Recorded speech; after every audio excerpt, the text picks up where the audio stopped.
Welcome you again to Selemba Online School. My name is Katerega Fred. We are going to continue with our questions where we apply the wave equation as we have seen. We did it from example 1 up to example 2. Now we are going to go to example 3. But before we go to example 3, there is this special note which I put in between the questions, that if the distance between any successive crests, or they can even be in successive troughs, is d, then wavelength lambda is equal to d out of n minus 1.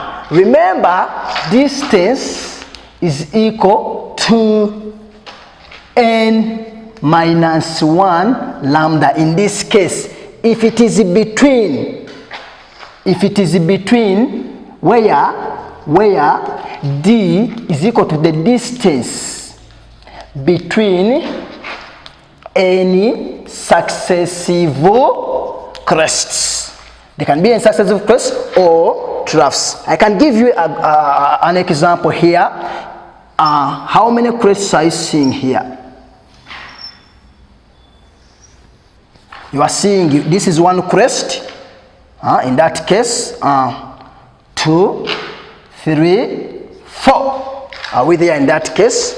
Why am I subtracting 1? Because initially the distance traveled by a wave would have been number of cycles times wavelength. But why am I subtracting a 1? If I'm told to find the distance traveled here, in case you are getting the exact number of cycles in this case, how many crests are you seeing? 1, 2, 3, 4. If you want to determine the cycles, this means from here up to here, this is one cycle. From here up to here, this is another cycle. From here up to here, that's another cycle. Therefore, there are 3 cycles altogether. That's why if they say any successive crest, that means you must subtract 1 to get the exact number of what? Cycles, because each cycle, the distance traveled in that case is known as wavelength. Therefore, for that matter, in case it was 10 successive crests, you get 10 minus 1 to get the number of what? Cycles. So that's something very simple. Just know if they put their successive crests, to get the exact number of cycles, you must subtract a 1. Therefore, our question says that if the distance between 9 successive crests is 48 centimeters, so the distance is equal to 48 centimeters. Convert to meters. Divide by 100, so our distance becomes 0.48 in meters. Comma, how many crests? We are having 9 successive crests. So number of crests is equal to 9. Therefore, we are required to find the wavelength.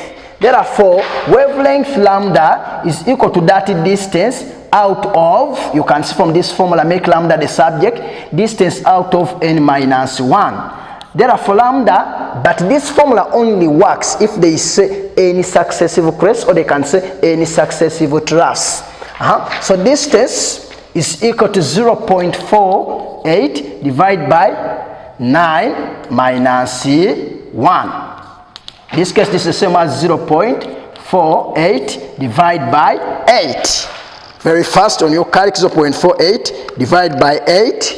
The answer becomes wavelength is 0.06 meters. So you must reduce 1 from the n value to get the exact number of cycles. So we can go to question 4. Now here we are going to use the displacement time graph of a transverse wave. As you see the diagram very well, you can copy it. Calculate the frequency.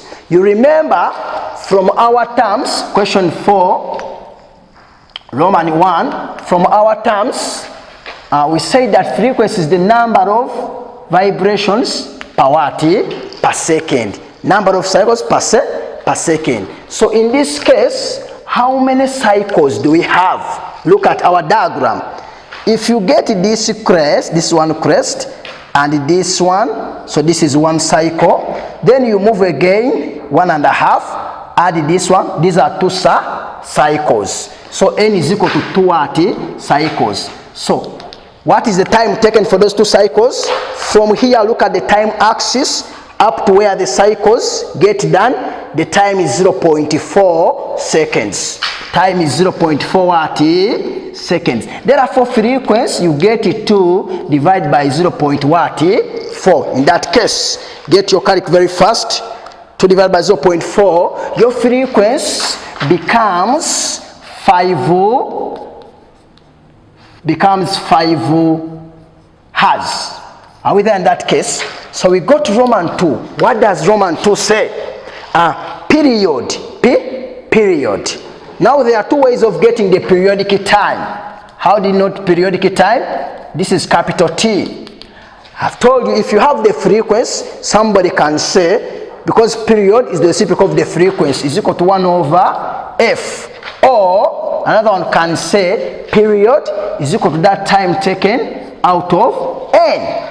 Are you getting it? Therefore, t is equal to 1 over 5. Then your periodic time becomes up to this 0.25 divided by 5. That is 0.2, sorry. So 1 divided by 5, that is 0.2 seconds.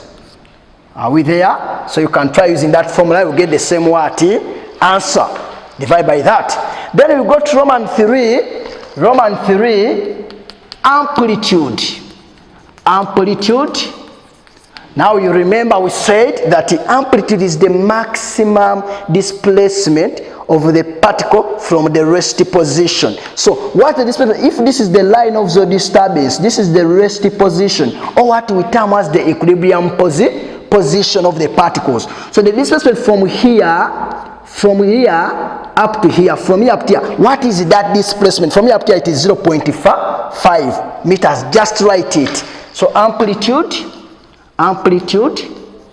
is equal to 0.5 meters. Don't forget the units. Now we can go to Roman 4. Wavelength, if the speed is 1.5 meters per second. Let me first remove this. Roman 4 says wavelength if the speed is 1.5 meters per second. Now if the speed is 1.5 meters per second, now they want wavelength, question mark. So which formula are you going to use? Of course, in that case, we apply the wave equation. Wave equation, who remembers the wave equation? It states that V is equal to wavelength lambda times the frequency f. Now where there is velocity, we put there 1.5. Are we together? Okay. Then lambda is what we are looking for times our frequency we are having. Our frequency was 5 hertz times 5. Therefore, you are having 1.5 is equal to 5 lambda out of 5 out of 5. Therefore, this means lambda is equal to, let us get out our calculators and we simplify that. 1.5 divided by 5, that is the same as 0.3. Don't forget the units, meters. That is our wavelength. Then lastly, we go to the last example. That is Roman 5. Last part of question 4. Distance traveled by a wave. How do you get the distance traveled by a wave? So distance traveled by that wave, traveled by a wave.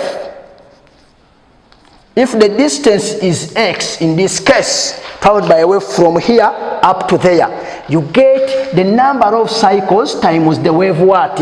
Wavelength. Because if I say, how many cycles are you seeing? This is half, this is 1.5. There are 2 cycles. So there are 2 cycles. What is the wavelength? Because wavelength is the distance of each cycle. And that distance, we got it. What was that distance of each cycle? It's the one we are having here. Each cycle is 0.3 what? Meters. The distance traveled by each cycle. So if there are 2 cycles, but each cycle is made after 0.3 meters, that means the total distance covered by this wave becomes 2 times 0.3. So the total distance altogether becomes 0.6 meters. Are we together in that case? Because the distance traveled by a wave is equal to the number of cycles times wavelength. Because for a complete cycle to be completed, that is the wave what? The wavelength. Are we together in that case? Therefore, I beg to end here with some of these calculations. In the next lesson, we shall talk about the classification of waves. Thank you. Stay